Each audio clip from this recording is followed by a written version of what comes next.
What's up, fellas? So I've spent the better part of the morning messing with this thing. Where do I start? Okay, so this is a throttle cable I got from Rock Auto. It's for an LTD with a 4-barrel. And this throttle cable is the one that came off of the LTD LX. That had the 5-liter and the AOD CFI, so it's essentially a 2-barrel.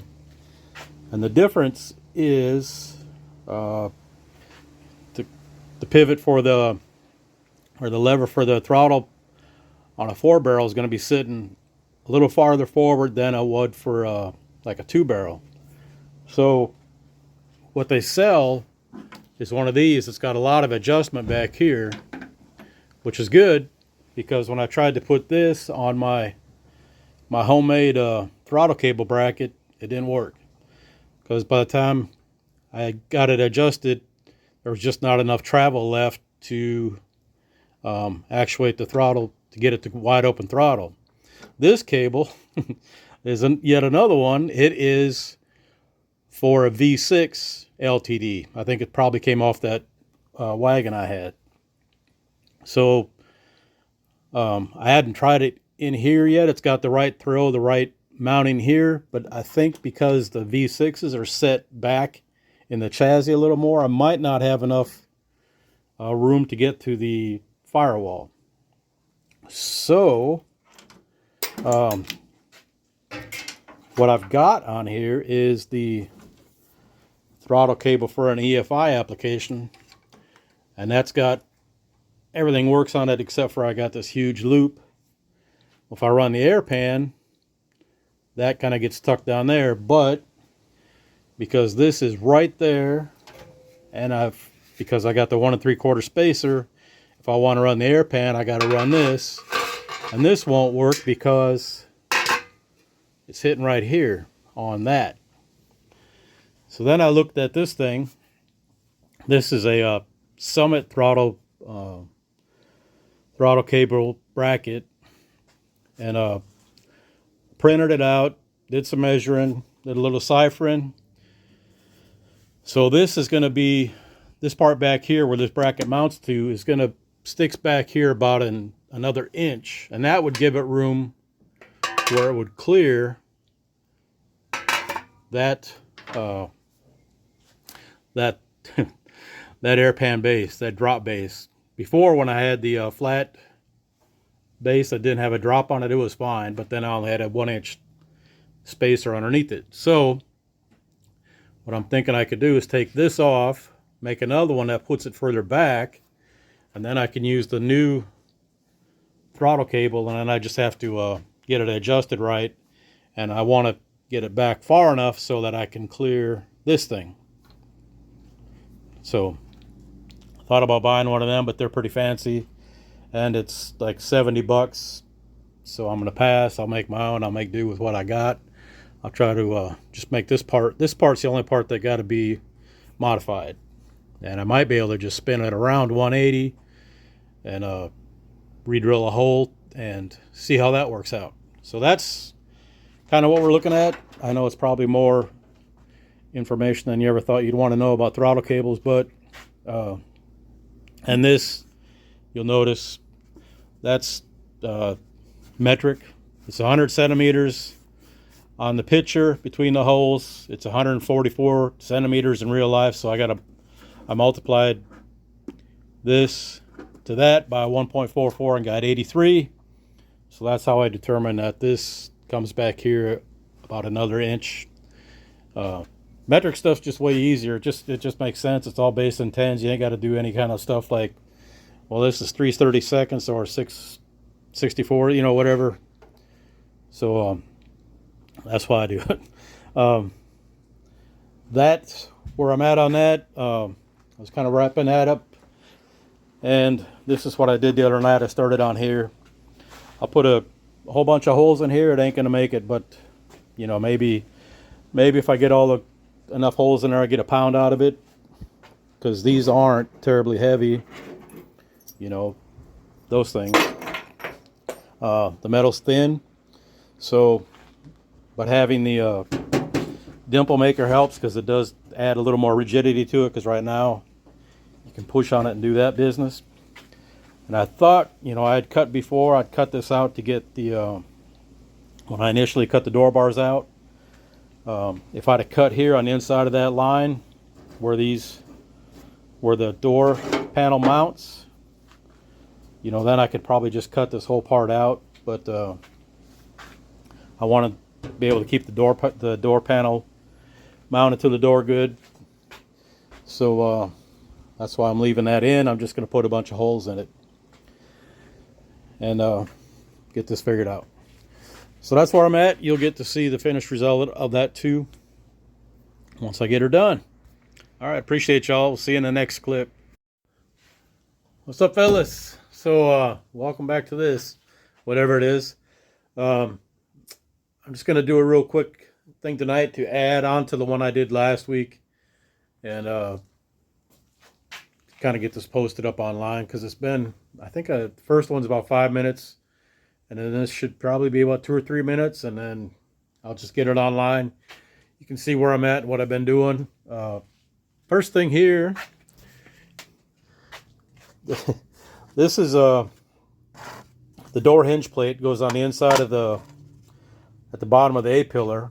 This weighs just about half a pound, and this one weighs about a quarter of a pound. So I'll be saving roughly a pound by making these out of aluminum versus the steel. And I will show you where they go. And one thing I found, they go back here. You see, you know, at the bottom of the A-pillar. But the way they're cut out, there's a big gap here at the back.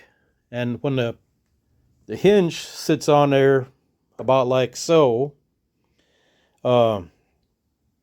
it's not a watertight seal, so the water's coming down here.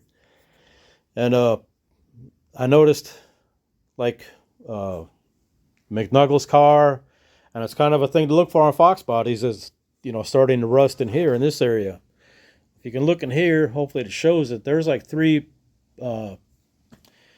pieces of metal that are sandwiched together, and I'm thinking the water probably gets down in there and gets caught, and then it can even run down here into the inside, because the way the hinge is shaped, it's got that cutout in the back when it doesn't really need it. So this is the first one I made, and this I've tried to replicate the factory hinges, or the hinge plate that's steel. Then I got to thinking, why is that open? You know, once I put it in here and try to mock it up, there's 2 little tabs that are in there that hold it in place, which is really fun to do with one hand back here. So you can see that tab in there by my finger. That's the one in the front, and there's one at the back. I mean at the bottom, like right here. You can see that one. That's what holds it in, just to, you know, so the guys in the assembly line can put it together. But I figured I didn't need to cut that thing out in the back, because that's just an open space for water to get in. And so what I'm going to do is, the other ones that I'm making, I'm not going to cut that out, and I'm going to try to seal that up better so it doesn't get water. And the same down here. And then once I put the hinge on, I'll put like some seam sealer across the top of it, like right across there, and that should keep it from getting water intrusion into that plates between the plates there. I started running some of the wire that goes back to the tail lights and all that, and some of the other ones. I did finally pick up the battery cable. This I got from Wire and Cable Your Way. This is 1 gauge. It's copper wire, 25 feet. I think it was $92 shipped, and it comes from Illinois. Illinois, pretty good product. I've used them a couple other times. I had bought stuff on eBay that because I think that's like 8 pounds, and the stuff I give to Rodney was copper coated aluminum. It was a lot lighter, but then it's also copper coated aluminum, and aluminum can corrode and break. and I didn't want to take the chance with it, especially having to drive 2 hours to go to the track versus his 1 hour. And you can see he's a lot more searching for all them little pounds than I am. So that's where it's at. We're making progress. We're trying to. We got some time tonight. We'll get on this and probably make some more holes in that door and remount our fan controller and the breather canister that I have got. So, and I did find another base on Summit that I'm going to order. The one I have is a 1 3/8 inch drop, and the one on Summit was a 1 inch drop. So that'll give me clearance for the throttle cable, and should still be okay to use for the air pan. The base is only like $14. I did see some air cleaner spacers, but they were like $12 also. So I'll just get a whole new base plate and then be done with it. So that's about it. I only got 1 day to work on it this whole weekend. The rest of the time I was doing the annual cleaning, polishing of the cars. So, and I didn't even do any of mine. I did the wife mobile and Brandon's Miata. But that's it. So hopefully I can start getting back on this thing over the next few nights. All right, appreciate y'all. Later. What's up, fellas? I decided to just add one more piece onto this thing. What I did this morning, I got all the bolts in the rear end. I had taken, this is one I had in there before, but if you can see here, I don't know if it's going to show it real good, but I think this was in the rear end. If it's not long enough, this will be against the housing or whatever, the rear end. And this one was in there too before. And it gets a flat like right here where it goes against the housing. So what I did was I got longer bolts to put in the so on the top control arms I get 4.5 inch grade 8 bolts, and then in the top or bottom I use 5 inch. That way this is sticking all the way through, and where it pivots and where it rotates in the housing or in the body of the car, it's touching only this, not in this. Like the factory bolts are shorter than these, so you can see when it's just got the factory control arms in there, it's not a big deal because they got all that rubber. But once you start putting solid stuff in there, and then these are the threads ride on that housing, it's gonna chew it up, and then you have issues. So I put a longer bolt in, and then I cut off the excess thread, so I usually have like that much through there, and then I usually end up putting a couple of washers here just to make sure that the nut isn't bottoming against the shank before it gets the torque. And on the bolt at the back of the rear end on the bottom, I run that to 90 foot-pounds, and everything else got to 65. It still moves free, but it's a little more secure. Team Z, bless their heart, they don't put any torque specs on. They just like put it, tight. Well, tight to me is different than tight to somebody else. So, so I like a torque spec. That's just a personal thing. The other thing I wanted to show you was this. If you convert it to disc brakes and you run, or you got an SN car and you run the SN e-brake cables, these things are a tremendous pain in the ass to get off, because these catches, there's 3 of them, these 3 little prongs stick out and they catch on the housing where they go into. So I got this, it's a little piece of copper, the hell you call it, connector. I just cut a slot in it, and then this can go over the thing in the housing, and then you just yank on the cable and it comes all the way out. Because I tell you, the first couple I tried to take out before I figured out doing this thing, I was saying a lot of naughty words. The other thing I wanted to show you, I didn't clarify real good in the earlier part of this video. This is a 1 3/8 drop. space or base plate, and that's where it sits in relation to the throttle cable bracket. That's why I need to get a different one. I found that one on Summit I ain't bought it yet. It's a 1-inch drop, so that'll pick it up a little bit. And then I also have these. This is a, what the hell did they call it? Air cleaner gasket. This is from a 70 Ford pickup.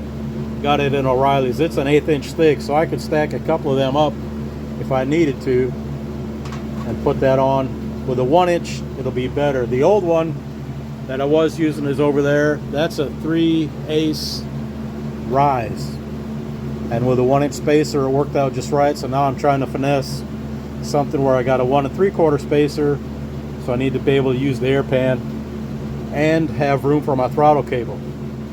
And speaking of the throttle cable, the one that I had bought for this one, I said earlier it came from a 85 LTD with a 4-barrel. That was not correct. It's listed for an 85 Mustang with a V8 and a 4-barrel. Not a, I don't know when LTDs had 4 barrels, the Fox body ones. And finally, the wrinkle valve cover paint. The last can I used, what I used on here, came from O'Reilly's.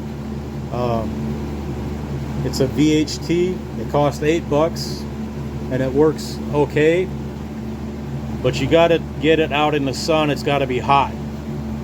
I put these out in the sun in the morning. You know, it's like 85 degrees or 90 degrees here when I did these. Left them out in the sun for a couple hours, and then I painted them. And you got to put the paint on thick. Now, if you really want it to look like the stuff they get when you buy aftermarket stuff, go to Harley Davidson dealer and get a can of their wrinkle paint, but it's about $30. So if it's worth it to you for that, your money, spend it how you want to. Last thing, again, real last thing. This is the cable. I run it this morning. I put this sleeve in here just because all the rocks and junk coming up. I didn't want it to do anything to the cable, even though it probably would. Just a little extra measure of protection. Run the cable all the way through there and into the back. This is 25 foot, so I got enough to go to the emergency cutoff, which will be right about here, and then I got enough extra to go over to the battery, which will be mounted right in here. So that's what 25 foot gets you. Wireandcableyourway.com. It's good stuff and made in America, not China. So, and you know, like I said, I'm getting the other cable strong. I got all the hardware put on there. Brakes put on this side. I went to put the brakes over on the other side, and they had given me a wrong. They gave me another caliper for the left side, so I gotta go back to O'Reilly's and get another caliper for the right side. And I started running the other harness. As you can see, I got to tape up the engine harness tonight, retape it, because this is the old stuff. And that's about it. I'm making progress. Just tend to make more on the weekends, it seems, lately. But anyway, we'll wrap this up and get her all strung together and put her up on the YouTubes. I appreciate you all for watching, comments, subscribing, and all that good stuff. Later, fellas.